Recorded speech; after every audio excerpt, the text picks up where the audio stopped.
Hello everybody and welcome back. As always, I am Mateo311 and this is your channel for everything VR related. Amazingly enough, it's been 6 months since we updated the top games by genre list, so today we're jumping back in and we're putting a new little twist on things. A common complaint is I feature some of the same games every year, so today's list only contains titles that either released in 2026 or they still continue to get major updates. Unfortunately, 2026 wasn't the most active year, which will cut down this list quite a bit, so I've also made sure to include some upcoming titles that we should be on the lookout for. Now, there are of course the links and timestamps if you want to skip ahead, but before we jump in, I just want to hear from you guys down in the comments right now, what is your current favorite game of 2026? Now, this list is separated by genre, and we're going to start things off with some casual titles. If you just want to sit down, chill out, have a cool experience, not worry about breaking a sweat or motion sickness, and you enjoy things like coloring by number, well then I absolutely recommend Color a Cube. Now, instead of flat 2D images, we are coloring full 3D voxels across a huge array of different models. Now, a surprisingly standout aspect of this game is the tactile, visual, and audio feedback. Something's always popping, clicking, lighting up, buzzing your controllers, you name it. But I'm sure most people in 2026 aren't looking for casual VR titles, so let's go ahead and move into the rhythm genre. Unfortunately, it's been a while since anyone made a new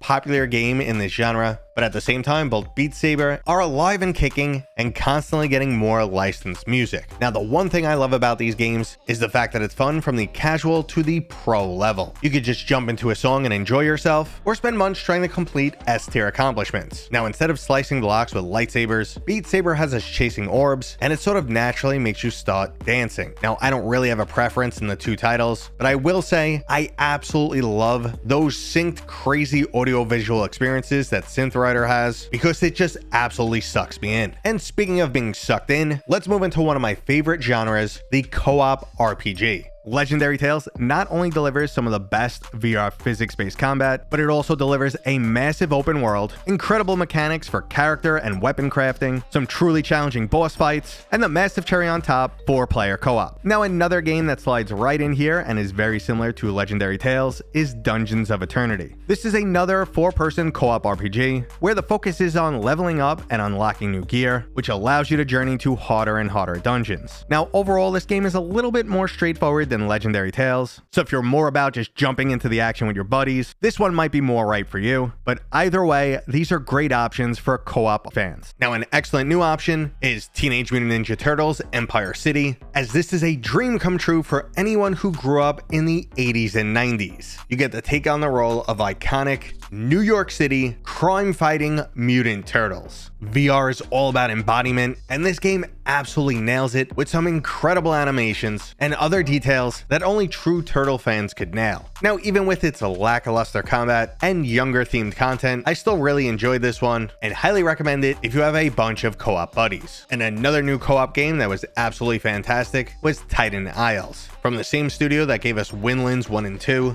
they've recaptured that swinging and gliding experience, but now you also have multiple different mech suits with different weapons and locomotion options that also level up over time. Overall, it has a fantastic gameplay loop that kept me coming back to level up every single class, but the best part is definitely the tight combat mechanics and massive boss fights. But if you prefer PvP over co-op, I highly recommend you check out Starvolt. This is not just your run-of-the-mill MOBA in VR, but rather a game that's done by a studio that clearly knows how to make not only a good MOBA, but also how to utilize VR mechanics. It's almost like a blend between a MOBA and a hero shooter with characters that feel oh so good in VR. There's everything from a lumbering mech that makes you walk like you're playing Gorilla Tag, all the way to hypermobile flying characters. So even if you're not a MOBA fan, I highly recommend you go check out this game. And speaking of highly recommend, VR's go-to PvP shooter right now is definitely Forefront. From Triangle Factory, the same studio that gave us Hyperdash and Breachers, now they're back with some 32-player Battlefield-style combat. There's 4 classes to choose from, each with a huge array of weapons and upgrades to unlock, tons of controllable vehicles, multiple gameplay modes, and just non-stop action. I personally enjoy Forefront much more than I ever enjoyed any other Battlefield game. But let's shift gears and move into the platform genre. And if you're wondering what 2026 title you missed, well, you didn't miss anything, and I'm kind of cheating here. The absolutely amazing experience that is Moss Book 1 and 2 is making its way into flat screen as a single package. Now, this is already a beloved title for VR gamers, but for anyone not familiar with it,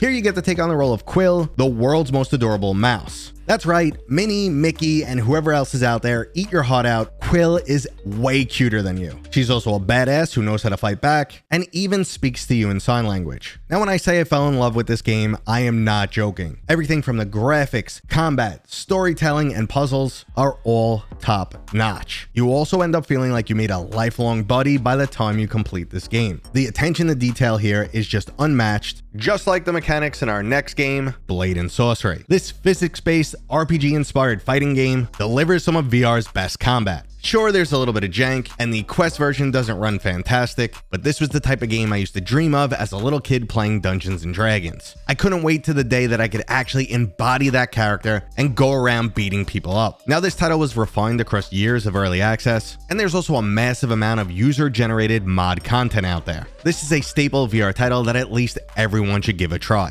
And the same goes for Underdogs. This is a roguelike physics-based fighting game set in a dystopian futuristic world where people battle it out in underground fighting arenas using guerrilla-style mechs. Overall, this game has everything you're looking for in a solid roguelike, including risk versus reward mechanics, tons of different weapons and power-ups, excellent combat, and a little cherry on top is the fact that it's dripping with style. Now, next up, we have the VR workout games. Previously, my favorite title was Supernatural because it offered up the most content, number of exercise routines, licensed music, and best graphics. Now, the studio unfortunately was shut down by Meta, but the team is returning and Supernatural is actually coming back. Until then though, my go-to alternative is FitXR, which basically offers up all the same stuff. Now, you get a free week pass to FitXR if you want to test it out, but after that, it will require a subscription. So if that right there is a no-go for you, your best option will be Les Mills Body Combat. Now, it might be a little less gamey and lower in graphical quality, but I find Body Combat to deliver one of the best VR workout experiences. Now, since we're speaking of things that VR does well, we absolutely have to go through the sim genre. Even though I'm not at all a sim fan, I will say that these titles are absolutely fantastic. First up is the racing game Gran Turismo 7.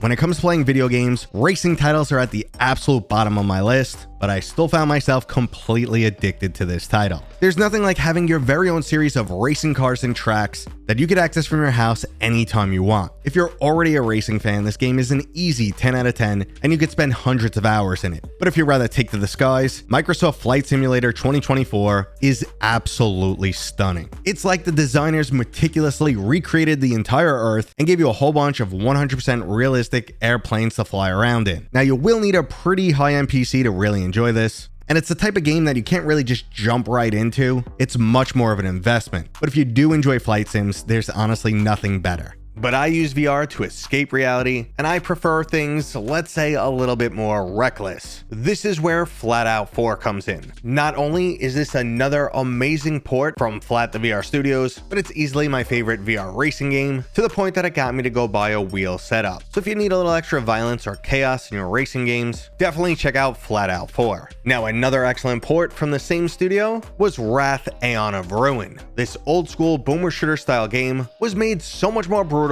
in VR. Now, boomer shooters themselves are quite straightforward. Go from point A to point B, pick up gear, kill the enemies. Now, there'll definitely be some cool surprises throughout and tons of awesome weapons, but trust me, the experience is so much better in VR, as I've actually played the game in both modes. Now, next up we have the horror genre, which always gets plenty of new games. But the early access one that really caught my eye this year was Dread Meridian. The atmosphere is absolutely terrifying here. There's some wild tempo changes, and it bounces back and forth between horror game, shooter, and adventure puzzle title. Now, the performance is still a bit iffy on the early access version, so just keep an eye out for some updates, and then after that, I highly recommend it. Now, if you don't want to wait and prefer to bring some friends for your horror titles, we have Into the Radius 2. You're once again jumping into that bleak, unforgiving, anomaly-filled dystopian world, but this time you feel much more empowered rather than just a solo survivor. While it's still creepy as hell, it's definitely not as bad as the original, so if that put you off the first time, you might want to check the sequel out. Now, next up, we have the Mele fighting games, and we have to give a ton of credit to Dragonfish Fist VR Kung Fu. Not only did they give us a Mortal Kombat-like experience in VR, but it's also packed with features, including online physics-based PvP, which is one of the hardest things to nail. So from a mechanical standpoint, this game feels absolutely incredible, and it also includes everything from a spectator camera to full body tracking and haptic vest support. So if you've been saying to yourself, I want something like Mortal Kombat in VR, just go pick up this game. I will say there's not many sports games in VR that keep bringing me back, but there is an undeniable mainstream appeal for walkabout mini golf, and I completely understand why. It's fun, casual, the physics are amazing, there's tons of people in the community and they're all awesome, and you never know what the developers are going to give you next because they've been pumping out so much content for this game. So even if you're like me and not a big fan of mini golf, you'll still most likely enjoy this game, and the same goes for Battlemarked, which is an officially licensed D&D/Demio game. This adds the overall storyline and RPG components that were missing from Demio, and it also does a great job of scratching the D&D itch. Now, if you enjoyed this video, go ahead and give it a thumbs up. If you think I missed some great games, let me know what they are down in the comments. And if you're new here, please consider subscribing.